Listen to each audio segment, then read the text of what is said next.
வணக்கம். இன்னைக்கு நம்ம பரிணாம வளர்ச்சி, படைப்பு இந்த ரெண்டையும் பற்றி வேதாகமத்தின் கண்ணோட்டத்தில் பார்க்க போகிறோம். படைப்பாளர் தான் இந்த உலகத்தை படைத்தாரா அல்லது ஒன்றுமில்லாததிலிருந்து இவையெல்லாம் வந்ததா அப்படிங்கிறத ஒரு எளிய ஒரு கணக்கின் மூலமாக வேதாகமத்தின் சில நிகழ்வுகளை அடிப்படையாக கொண்டு நம்ம இன்னைக்கு பார்க்க போகிறோம்.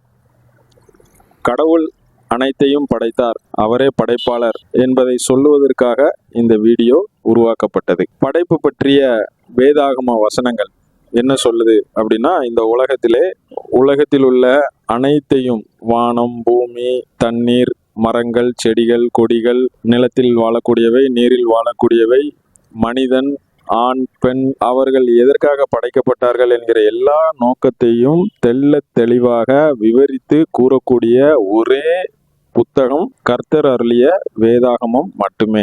அந்த வேதாகமத்திலிருந்து நாம் இன்னைக்கு பார்க்க போறோம். முதலாவதாக யோவான் எழுதின சுவிசேஷம் 1வது அதிகாரம் 3வது வசனம். சகலமும் அவர் மூலமாய் உண்டாயிற்று, உண்டானதொன்றும் அவராலே அல்லாமல் உண்டாகவில்லை.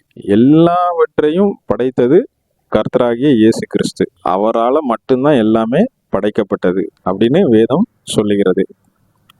2வது வசனம், தாவீது அப்படிங்கிற ஒரு ராஜா பழைய ஏற்பாடுல சங்கீதத்தின் பாடல்கள்ல 19வது அதிகாரம் 1வது வசனம், வானங்கள் தேவனுடைய மகிமையை வெளிப்படுத்துகிறது, ஆகாய விரிவு அவருடைய கரங்களின் கிரியையை அறிவிக்கிறது. இன்னைக்கு நம்ம இருக்கிற பூமி இந்த மற்ற பிரபஞ்சத்தோட கம்பேர் பண்ணும்போது கடுகையும் இந்த பூமியையும் ஒப்பிட்டு பார்க்கக்கூடிய அளவுல தான் இருக்குது. அதைத்தான் இந்த சங்கீதக்காரன் அழகா விவரிச்சு சொல்றான். வானங்கள் தேவனுடைய மகிமையை வெளிப்படுத்துகிறது, ஆகாய விரிவு அதனுடைய இவ்வளவு மிகப்பெரிய பரந்த எல்லை அவருடைய கரங்களின் கிரியையை அறிவிக்கிறது, நட்சத்திரங்களின் தோற்றங்கள் எல்லாவற்றையும் பற்றி கண்டு இந்த தாவீது ராஜா எழுதியிருக்கார். இந்த வீடியோவை ஆரம்பிக்கிறதுக்கு முன்னாடி ஒரு 2 கிளைமை நாங்கள் இந்த இடத்துல சொல்ல விரும்புகிறோம். என்ன அப்படின்னா, இந்த பூமியில் உள்ள அனைத்தும், பூமி அல்ல, பூமியில் உள்ள அனைத்தும் இன்றைய தேதியிலிருந்து சுமார் 6000 ஆண்டுகளுக்கு முன்பாக கர்த்தராகிய இயேசு கிறிஸ்துவினாலே உண்டாக்கப்பட்டது அப்படின்னு என்ன சொல்லுகிறோம். வானத்தையும் பூமியையும் முழுமையாக உருவாக்கி 6 நாட்களில் என்ன செஞ்சார் அப்படின்னா இந்த உலகத்தை உருவாக்கினார். 2வது, பைபிள்ல தெள்ள தெளிவா சொல்லியிருக்குது. ஒவ்வொரு நாள் கணக்கையும் சொல்லியிருக்குது. உதாரணமா, மரங்களை எப்போ படைச்சார், மிருகங்களை எப்போ படைச்சார், பறவைகளை எப்போ படைச்சார், மனிதனை எப்போ படைச்சார், எவ்வளவு நேரத்திற்குள்ளாக படைச்சார், சாயங்காலமும் விடியற்காலமும் ஆகி 1ஆம் நாள் ஆயிற்று, 2ஆம் நாள் ஆயிற்றுன்னு கர்த்தர் தம்முடைய வாயிலிருந்து அழகான வசனங்களினாலே அருளி இருக்கிறார். அதனால 24 மணி நேர நாட்களை கொண்டே தேவன் படைத்தார். 6 நாட்களில் இந்த உலகத்தில் உள்ள எல்லாவற்றையும் தேவன் படைத்தார். சரி, பார்க்கலாம். இப்ப வேதாகமத்துல 6 நாட்கள்ல தேவன் எல்லாவற்றையும் படைத்தார். அதுல ஒரு 10 நிகழ்வுகளை நம்ம என்ன செய்ய போறோம் அப்படின்னா பார்க்க போறோம். வரிசை கிரமமாக பார்க்க போறோம். ஆதியாகமம் 1வது அதிகாரத்திலே இந்த 10 நிகழ்வுகளும் வரிசைப்படுத்தப்பட்டிருக்கிறது. முதலாவது, தேவன் வானத்தையும் பூமியையும் சிருஷ்டித்தார். ஆங்கில வேதாகமத்துல ஹெவன்ஸ் அண்ட் எர்த் அப்படின்று இருக்கும். வானத்தையும் பூமியையும் என்ன செஞ்சாரு? சிருஷ்டித்தார். 2வது நிகழ்வு, ஆழத்தின் மேல் இருள் இருந்தது. இந்த பூமியை சிருஷ்டித்த பிறகு இந்த பூமியிலே ஆழத்திலே இருக்கிற இருளை தேவன் சொல்லுகிறார். தேவ ஆவியானவர் ஜலத்தின் மேல் அசைவாடி கொண்டிருந்தார். அதாவது பூமி, இருள், 3வது ஜலம் படைக்கப்பட்டிருக்கிறது. 3 நிகழ்வுகளை பார்த்து கொண்டிருக்கிறோம். 4வது, தேவன் ஆகாய விரிவை உண்டு பண்ணி, இங்கேதான் அவர் என்ன பண்றாரு? ஸ்கை அப்படிங்கிற ஒண்ணு என்ன செய்யறாரு? உண்டாக்குறாரு. 5வது, சேர்ந்த ஜலத்திற்கு சமுத்திரம் என்று பெயரிட்டார். பூமி இருக்குது, பூமி முழுவதுமே என்னதான் இருக்குது? தண்ணி இருக்குது. அந்த தண்ணியில தான் ஆவியானவர் அசைவாடி கொண்டிருக்கிறார். இப்ப என்ன பண்றாரு அப்படின்னா, நிலத்திற்கும் தண்ணீருக்கும் எல்லையை வருவித்து கட்டளையிட்டு நிலம் தனியாக, ஜலம் சேர்ந்த ஒரு இடத்திற்கு சமுத்திரம், அதாவது கடல் என்று என்ன செய்யறாரு? பெயரிடுகிறார். 5வது நிகழ்வு, தேவன் பூமியானது புல்லையும் விதையையும் பிறப்பிக்கும் பூண்டுகளையும் பூமியின் மேல் தங்களில் தங்கள் விதையுடைய கனிகளை தங்கள் ஜாதியின்படியே கொடுக்கும் கனி விருட்சங்களையும் முளைப்பிக்க கடவது என்றார். புல், பூண்டு, கனி தரும் செடி, மரங்கள் எல்லாவற்றையும் என்ன பண்றாரு? 6வது நிகழ்வாக தேவன் படைக்கிறார். 7வது, இந்த வானத்திலே நட்சத்திரங்களை என்ன பண்றாரு? படைக்கிறாரு. குறிப்பா மகத்தான 2 சுடர்களை என்ன செய்கிறார்? படைக்கிறார். நாட்களை குறிப்பதற்கு, காலங்களை பகுத்தறிவதற்கு, பருவ கால நிலைகள் இவற்றை எல்லாவற்றையும் ஆள்வதற்கு என்ன பண்றாரு? 2 மகத்தான சுடர்கள் சூரியன், சந்திரன் உண்டாக்குறாரு. நட்சத்திரங்களையும் என்ன பண்றாரு? உண்டாக்குறார். இதற்கு முன்பாக அப்ப வெளிச்சம் இல்லையா அப்படின்னு கேட்டா வெளிச்சம் இருந்தது. ஏன்னா தேவன் ஒளியாய் இருக்கிறார். அப்படிதான் வேதம் நமக்கு சொல்லி கொடுக்குது. அதனால இந்த 7வது நிகழ்வான சுடர்கள் நட்சத்திரங்களை உண்டாக்குவதற்கு முன்பும் அங்கு ஒளி இருந்தது. ஆனா எல்லா காலங்களிலும் அது என்ன இருக்குது? ஒளி இருக்கிறது. நீந்தும் ஜீவ ஜந்துக்களையும் பூமியின் மேல் வானம் என்கிற ஆகாய விரிவிலே பறக்கும் பறவைகளையும் தேவன் 8வது நிகழ்வாக உண்டாக்குகிறார். நாட்டு மிருகங்களையும் ஊரும் பிராணிகளையும் காட்டு மிருகங்களையும் ஜாதி ஜாதியாக பிறப்பிக்க கடவது என்றார். 9வது நிகழ்வுல தான் நாட்டு மிருகங்கள், காட்டு மிருகங்கள், ஊரும் பிராணிகள் எல்லாமே படைக்கப்படுது. 10வது நிகழ்வாக தேவன் என்ன பண்றாரு? அவருடைய சாயலாக மனிதனை சிருஷ்டிக்கிறார், படைக்கிறார். அவர்களை எப்படி படைக்கிறாரு? ஆணும் பெண்ணுமாக படைக்கிறார். இது கிறிஸ்தவத்தின் வேதாகமத்தின் ஒரு அடிப்படை சத்தியம். ஆணும் பெண்ணுமாகத்தான் அவர்களை என்ன பண்றாரு? சிருஷ்டிக்கிறார், படைக்கிறார். எதற்காக படைக்கிறார் என்பதெல்லாம் பின்னொரு வீடியோக்களில் நம்ம என்ன செய்யலாம்? பார்க்கலாம். சரி, இப்போ இதுல என்னென்ன நிகழ்வுகள் அப்படின்னு சொல்லிட்டு நம்ம 10 நிகழ்வுகள் அதை குறிப்பிட்டு அதுக்கு என்ன செய்யலாம்? நம்ம நம்பர்ஸ் எல்லாமே போடலாம். பூமியை படைக்கிறார், இருள் இருக்கிறது, தண்ணீர் இருக்கிறது, வானத்தை படைக்கிறார், நிலத்தையும் தண்ணீரையும் பிரித்து அதற்கு கடல் நிலம் என்று பெயரிடுகிறார், மரங்களை உண்டாக்குகிறார், செடி கொடிகளை உண்டாக்குகிறார், 2 பெரிய மகத்தான நட்சத்திரங்களை உண்டாக்குகிறார், சர்வ சேனைகளையும் உண்டாக்குகிறார், கடலில் வாழும் உயிரினங்களை என்ன செய்கிறார்? உருவாக்குகிறார், பறவைகளை உருவாக்குகிறார், ஊர்வனவற்றை, காட்டு மிருகங்கள், நாட்டு மிருகங்களை உருவாக்குகிறார், மனிதனை உருவாக்குகிறார். அதனால இது எல்லாத்துக்கும் என்ன செய்யலாம்? 1ல இருந்து 10 வரை ஆதியாகமம் 1வது அதிகாரத்தில் உள்ள வரிசையின்படியே நம்ம என்ன செய்வோம்? இதுக்கு நம்பரை குறிச்சிக்கிறோம். உதாரணத்துக்கு 5வது நிகழ்வு எடுத்துக்கிட்டீங்க அப்படின்னா சமுத்திரம்னு என்ன செய்யறாரு? பெயரிடுறார். 8வதுன்னு எடுத்துக்கிட்டா கடலில் இருக்கிற மிருகங்களை என்ன செய்யறார்? உண்டாக்குகிறார். 7வதுன்னு எடுத்துக்கிட்டா நட்சத்திரங்களை உண்டாக்குகிறார். இப்படி 9, 10 நிகழ்வுகளை நம்ம என்ன பண்றோம்? பட்டியலிட்டு அதற்கு எண்களை குறிக்கிறோம். சரி, இப்போ வாங்க நம்ம விளையாட்டுக்கு போகலாம். ஒரு நீல கலர் பெட்டியில மஞ்சள் நிறத்துல ஒரு 10 பந்துகள் இருக்குது. அந்த ஒவ்வொரு பந்துகளுக்கும் என்ன செய்யறோம்? நம்ம பெயரிட்டு இருக்கிறோம். 1, 2, 3, 4, 5, 6, 7, 8, 9 அப்படின்னு சொல்லிட்டு 10 என்று 10 பெயர்களை நம்ம என்ன செஞ்சிருக்கிறோம்? எண்களை பெயர்களாக வைத்திருக்கிறோம். இப்போ இதுல என்ன வேலை அப்படின்னா, இந்த 10 பந்துகளையும் அந்த பெட்டியில இருந்து என்ன செய்யணும் அப்படின்னா வெளியில எடுத்து வைக்கணும். அப்படி எடுத்து வைப்பதற்கு எத்தனை வாய்ப்புகள் நமக்கு இருக்கலாம் அப்படின்னு சொல்லிட்டு தான் ஒரு சின்ன கேல்குலேஷன் என்ன செய்ய போறோம்? பண்ண போறோம். அதுக்கு 3 விதிகளை நம்ம என்ன செஞ்சிருக்கிறோம்? ஏற்படுத்தி இருக்கிறோம். அதை நம்ம என்ன செய்யலாம்? பார்க்கலாம். நல்ல இன்ட்ரெஸ்டிங்கா இருக்கும். சரி, முதலாவது விதி. இந்த முதலாவது விதி பார்த்தீங்கன்னா ரொம்ப ஈஸி. இந்த நீல நிற பெட்டியில இருந்து 10 பந்துகளையும் நம்ம என்ன செய்யணும்? எடுத்து வைக்கலாம். எப்படி வேணாலும் எடுத்து வைக்கலாம். அப்படித்தானே நமக்கு வரும். ஒரு பெட்டியில நம்ம பாலை போட்டு எடுத்து வைப்பா, வரிசையா எடுத்து வை அப்படின்னு சொன்னா நம்ம கண்ணை மூடிட்டு எடுத்தாலும் சரி, கண்ணை திறந்து வச்சுட்டு எடுத்தாலும் சரி, பார்த்துட்டு எடுத்தாலும் பார்க்காம எடுத்துட்டாலும் நம்ம என்ன செய்வோம்? வரிசையா என்ன பண்ணுவோம்? வருகிற பந்துகளை அந்த 10 தட்டுகளில் என்ன செய்வோம்? இந்த மாதிரி எடுத்து வைப்போம். சரி, இந்த விதியோட முக்கிய நோக்கம் என்னன்னா, பாக்ஸ்ல இருந்து 10 பந்துகளை நம்ம என்ன செய்யணும்? வெளியில எடுக்கணும், வைக்கணும். அவ்வளவுதான். இதுதான் விதி 1. சரி, 2வது விதி. நான் சொல்லியிருக்கேன், முயற்சிகள் வந்து இதுல எப்படி இருக்கும்? நிறைய இருக்கும். எத்தனை முயற்சிகள் வேணாலும் இருக்கலாம். இதுல 2வது விதி. பாக்ஸ்ல இருக்கிற இந்த 10 பந்துகளையும் நம்ம அடுக்கும்போது எப்படி எடுக்கணும் அப்படின்னா, வரிசையாக அடுக்கணும். முதலாவது தட்டுல 1வது நம்பர், 2வது தட்டுல 2வது நம்பர், 3வது தட்டுல 3வது நம்பர், 4வது தட்டுல 4வது நம்பர், 5வது தட்டுல 5வது நம்பர். இது மாதிரி நம்ம என்ன செய்யணும்? 10 எண்களையும் உடைய பந்துகளை என்ன செய்யணும்? அடுக்கணும். ஆனா இதுக்கு நமக்கு நிறைய வாய்ப்புகள் வந்து தேவைப்படும். முயற்சி 1ல் நடக்கலாம், 2ல் நடக்கலாம், 10,000ல் நடக்கலாம், 1,00,000ல் நடக்கலாம், 36 லட்சத்துல என்ன செய்யலாம்? நடக்கலாம். எப்போ வேணாலும் என்ன செய்யலாம்? நடக்கலாம். ஆனால் ரெண்டாவது கண்டிஷன் என்ன? எடுக்குகிற பந்துகள் எல்லாமே வரிசையா என்ன செய்யணும்? இருக்கணும். சரி, மூன்றாவது விதி. இந்த மூன்றாவது விதி தான் ரொம்ப முக்கியமான விதி, ரொம்ப கடினமான ஒரு விதியும் கூட. மேல சொன்ன விதி 1, 2 இரண்டையும் முதல் முயற்சியிலேயே செய்யணும். அதாவது 10 பந்துகளையும் எடுத்து வைக்கணும், முதல் விதி. ரெண்டாவது விதி 1, 2, 3, 4, 5, 6, 7, 8, 9, 10 என்று வரிசையா என்ன செய்யணும்? அந்த தட்டுகள்ல வைக்கணும். இந்த மூன்றாவது விதி என்ன சொல்லுது? இந்த 2 விதிகளையும் முதல் முயற்சியிலே என்ன பண்ணணும்? செய்யணும். ஏன் அப்படின்னா நம்ம இதுக்கு முன்னாடி உள்ள படத்துல என்ன செஞ்சிருந்தோம்? 36 லட்சம் அப்படின்லாம் போட்டிருந்தோம். இப்போ பாருங்க, முயற்சி 1ல இந்த விதியை நம்ம என்ன செய்யறோம்? பயன்படுத்துறோம்.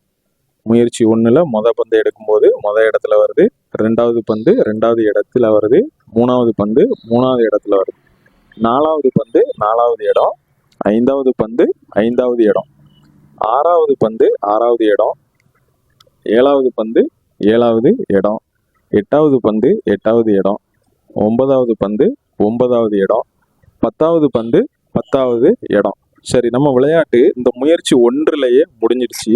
அதனால முயற்சி 2, 3 எல்லாமே என்ன அப்படின்னா அது தேவையில்லாதது.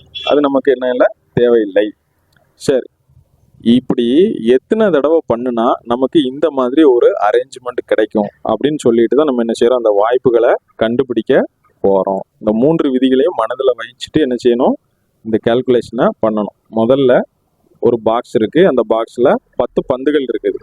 அப்போ இந்த 10 பந்துகள்ல இருந்து ஒரு பந்து எடுப்பதற்கான வாய்ப்பு எத்தனை? இந்த பந்து எடுக்கலாம், இந்த பந்து எடுக்கலாம், இந்த பந்து எடுக்கலாம், 10 பந்துல ஏதாவது ஒன்று எடுக்கலாம். அப்போ 1/10. சரிங்களா?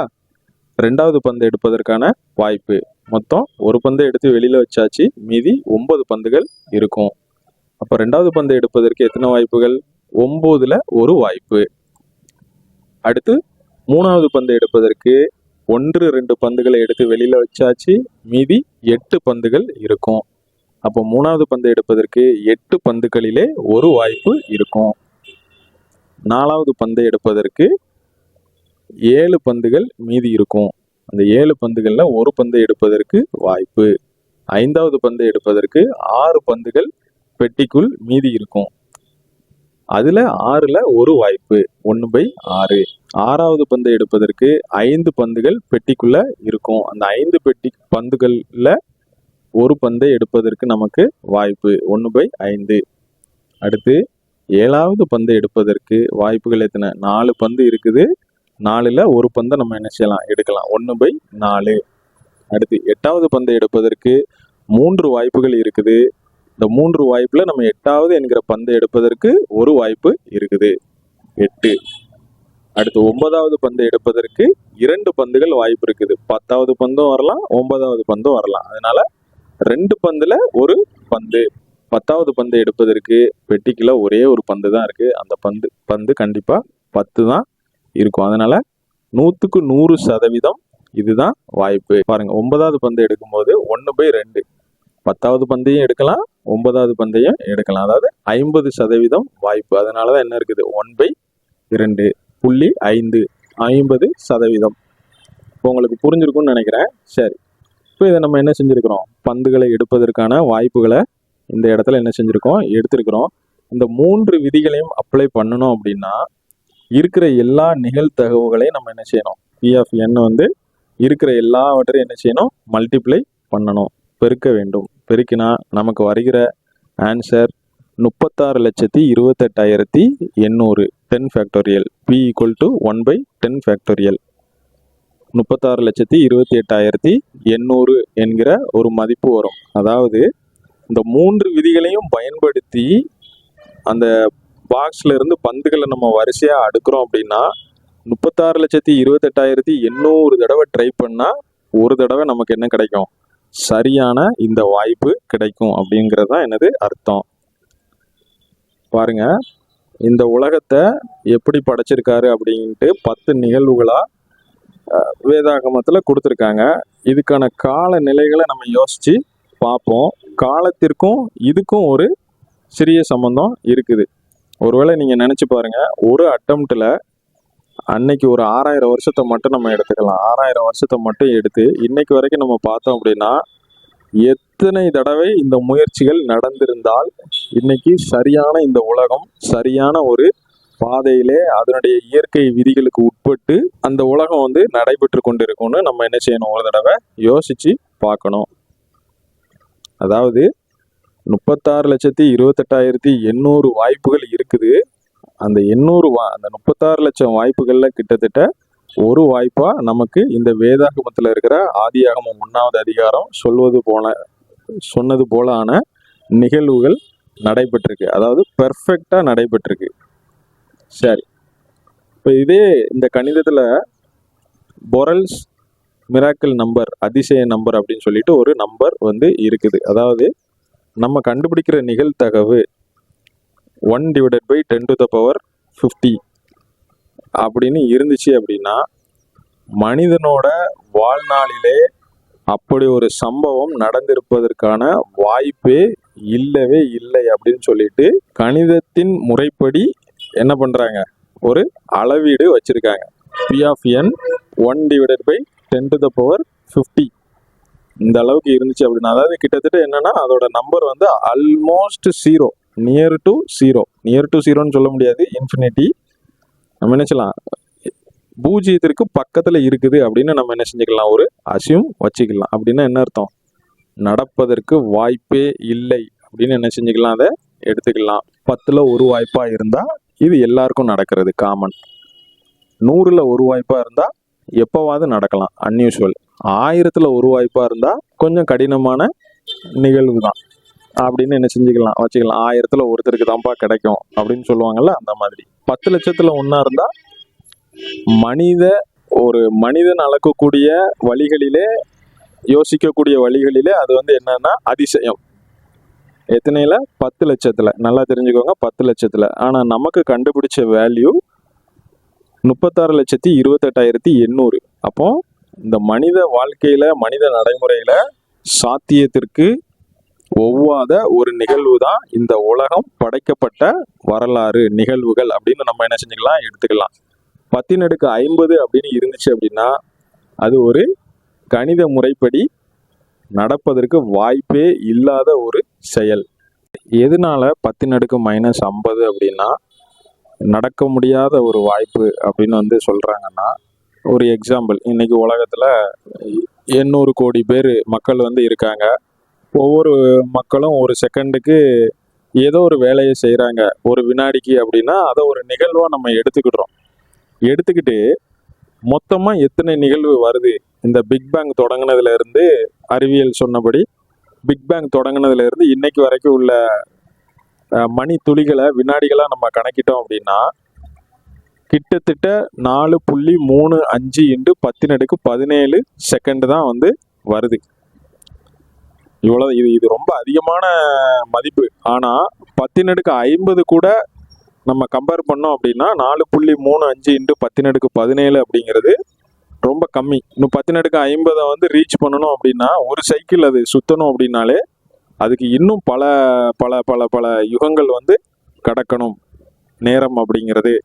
அதனால தான் என்ன சொல்கிறாங்க, கணித கூற்றுப்படி 10⁻50 ஆக இருந்தால் கண்டிப்பாக அது வந்து ஒரு கணித முறைப்படி அது ஒரு அதிசயம் அப்படின்னு வந்து என்ன பண்ணுறாங்க, சொல்கிறாங்க. நமக்கு ஹியூமன் ஸ்கேலில் என்னது, அது ஒரு அதிசயம். அதுக்கு மேற்பட்ட ஒரு அதிசயமாக தான் இந்த வேதாகமம் சொன்ன 10 நிகழ்வுகளாகிய இந்த படைப்பு இருக்குது. இந்த 10⁻50 அதை வந்து கோடியாக மாற்றி நம்ம என்ன செஞ்சுருக்கிறோம், போட்டிருக்கிறோம். நீங்கள் பாருங்கள், இந்த வீடியோவை பார்த்துட்டு இதற்கான உண்மையான மதிப்பை எழுத்துக்கள், வார்த்தைகளால் நீங்கள் என்ன பண்ணுங்க, கமெண்ட்ல போடுங்க, எவ்வளோ வருதுன்னு பார்க்கலாம். சரி, 10⁻50ங்கிறது ஒரு அதிசயம் அப்படின்னா நம்ம உயிர் வாழ்வதற்கான ப்ராபபிலிட்டி எவ்வளவா இருக்கலாம் அப்படின்னா கணித கூற்றுப்படி 10⁻−1000 எவ்வளவு மடங்கு அதிகமான வாய்ப்புகள்ல நமக்கு இருக்குன்னு பாருங்க, நம்ம உயிரோட இருப்பதற்கான வாய்ப்பு. கணித முறைப்படி சாத்தியமே இல்லாத ஒன்று. அப்படிங்கும்போது நம்மையும் சரி, நம்ம வாழ்கிற உலகத்தையும் சரி, அதை படைத்து வழிநடத்துவதற்கு ஒரு அறிவு செறிவுள்ள ஒரு படைப்பாளர் தேவை என்பது நமக்கு புலனாகிறது. இந்த உண்மை வெளியாகிறது. நல்லா யோசிச்சு பாருங்க. மூளை இருந்தாதான் நம்மளால கிரியேட்டிவா யோசிக்க முடியும். இன்னைக்கு இந்த உலகத்துல பாருங்க, எத்தனையோ இன்னும் கண்டுபிடிக்க முடியாத உயிரினங்கள்லாம் கடலுக்கு அடியில இருக்குது, காடுகளுக்குள்ள இருக்குது. ஒவ்வொன்றும் வித்தியாசமா இருக்குது. மரங்கள், செடிகள், கொடிகள், அதோடைய அமைப்புகள், அதோட கலர்ஸ், அதோட மருத்துவ குணங்கள் எல்லாமே ஒண்ணுக்கு ஒண்ணு வித்தியாசமா இருக்குது. விலங்குகள்னு எடுத்துக்கிட்டா விலங்குகளோட உடல் அமைப்பு, அதுல உள்ள இருக்கிற உள்ளுறுப்புகளோட அமைப்பு, இனப்பெருக்க உறுப்புகளோட அமைப்புகள் எல்லாமே ஒண்ணுக்கு ஒண்ணு வித்தியாசமா வேறு வேறு வடிவங்கள்ல இருக்குது. இதெல்லாம் அறிவியல் சொல்ற அந்த இவல்யூஷன் கூற்றுப்படி ஒண்ணுமே இல்லை அப்படின்னா என்ன அர்த்தம்? மூளையுமே இல்லை, கிரியேட்டிவிட்டியுமே இல்லை.